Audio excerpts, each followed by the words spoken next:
Meaning of Swaraj for plantation workers. Plantation workers के लिए स्वराज शब्द का क्या अर्थ था, स्वराज शब्द को वो किस रूप में लेते थे, इस टॉपिक पर अभी हम लोग चर्चा करेंगे, बात करेंगे और समझने का प्रयास भी करेंगे। ये जो हमारा टॉपिक है इसमें दो बातें बड़ी स्पष्ट हैं, एक तो है स्वराज और दूसरा है प्लांटेशन वर्कर्स। पहले हम स्वराज को समझते हैं, फिर प्लांटेशन वर्कर को समझेंगे और फिर प्लांटेशन वर्कर के लिए स्वराज का मायने क्या था वो समझेंगे। The term Swaraj was first time used by दादा भाई Naoroji as the president of the Indian National Congress in the Calcutta session of 1905. दादा भाई नौरोजी ने स्वराज शब्द का प्रयोग जिस अर्थ में किया, उसने कांग्रेस के फॉलोअर्स को, कांग्रेस के लीडर्स को और कांग्रेस के एक्टिव मेंबर्स को काफी इंस्पायर किया। Pandit Jawaharlal Nehru declared the aim of complete independence as the president of the Indian National Congress from Lahore in 1929. अब हमारे लिए स्वराज नहीं, पूर्ण स्वराज की बात आ गई और मोहनदास करमचंद गांधी ने सिविल डिसोबीडियंस मूवमेंट, सविनय अवज्ञा आंदोलन शुरू कर दिया। तो इतनी बात तो क्लियर हो गई कि स्वराज से पूर्ण स्वराज की ओर हम कैसे बढ़े। अब आते हैं हम लोग प्लांटेशन वर्कर टर्म पर। अंग्रेज जब भारत आए तो उन्होंने एकमात्र अपना लक्ष्य रखा, ऑब्जेक्टिव रखा, minimum expenditure and maximum profit in trade. And for this purpose, for this objective, they started taking interest in plantation agriculture. Tea plantation, coffee plantation, jute plantation, rubber plantation, banana plantation, indigo plantation, and so on.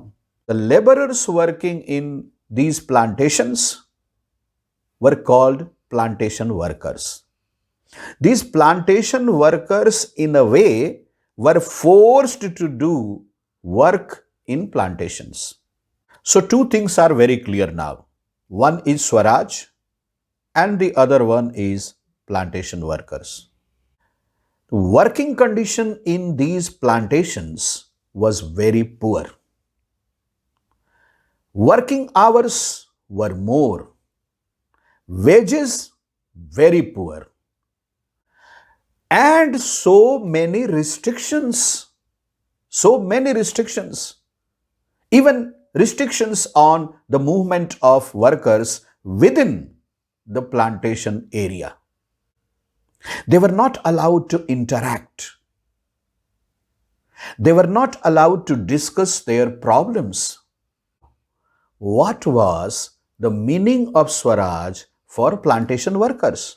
तो हम लोग यहां ये कह सकते हैं कि plantation workers के लिए स्वराज के मायने थे एनक्लोज्ड एरिया के अंदर जो उनको कन्फाइंड कर दिया गया था, उनके मूवमेंट को रोक दिया गया था, उसको हटाया जाए and they should be allowed to go out of the enclosure.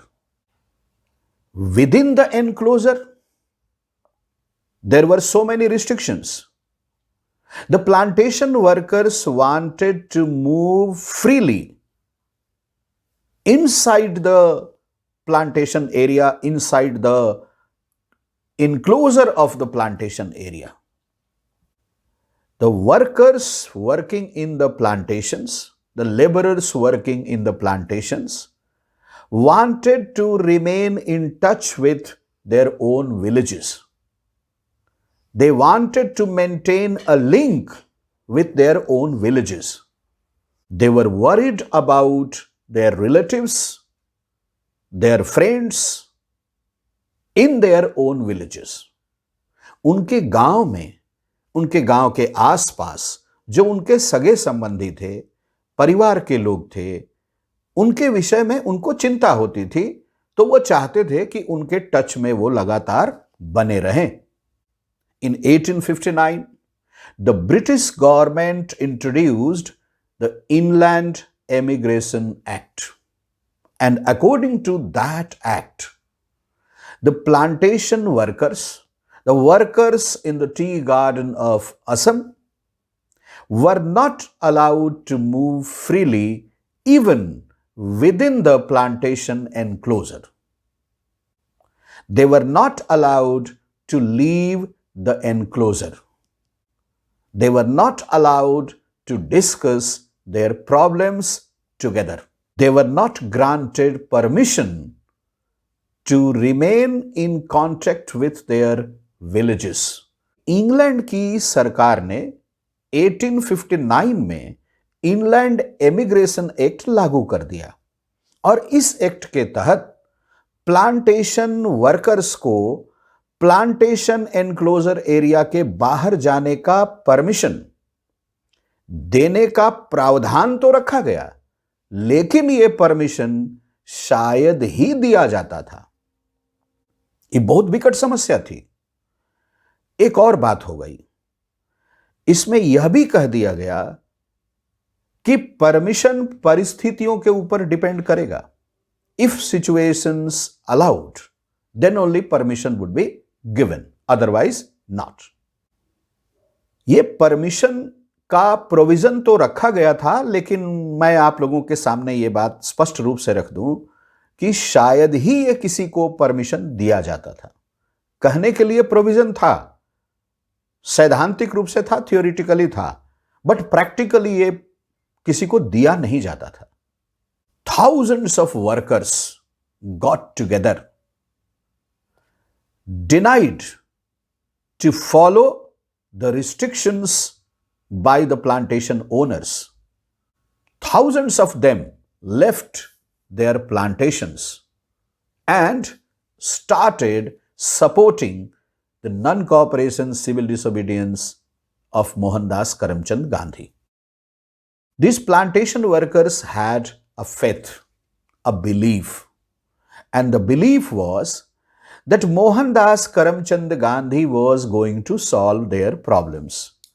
Mohandas Karamchand Gandhi उनकी समस्याओं का अंत कर देंगे, उनके लिए बहुत सारी सुविधाएं अंग्रेजों से प्राप्त करने में सफल हो जाएंगे, और इसीलिए पूरे जोर शोर से इन लोगों ने, यानी प्लांटेशन वर्कर्स ने, नॉन कोऑपरेशन सिविल डिसोबीडियंस को सहयोग दिया.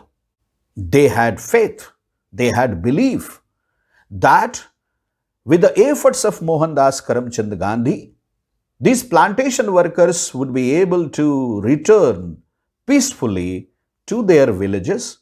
They would be getting some piece of land in their villages, and they would be able to live their life happily, freely, independently. They left plantations, it's correct. They tried to reach their villages, that is also correct. But ये तो plantation workers का सोचना था. It's okay, they had left their plantations, they had been trying to reach their villages, but the British didn't allow them to do so. When they were on the way to their villages, ये plantation worker जब अपने गांवों की तरफ लौट रहे थे, तो रेलवे और स्टीमर की स्ट्राइक के कारण फंस गए और ये पकड़ लिए गए. The British police treated them brutally. They followed very strict steps. They checked them, they controlled them, and they put them in the plantation enclosures once again. इनको दोबारा प्लांटेशंस के एनक्लोजर्स में धकेल दिया गया. बहुत बुरी तरह से व्यवहार किया, उनको खूब मारा पीटा. ब्रिटिश पुलिस ने, डर गए बेचारे, और फिर से उनकी वही दशा हुई. I hope all of you have understood this topic. the meaning of Swaraj for plantation workers. Please do take care of your health and studies. Thank you very much. God bless you all.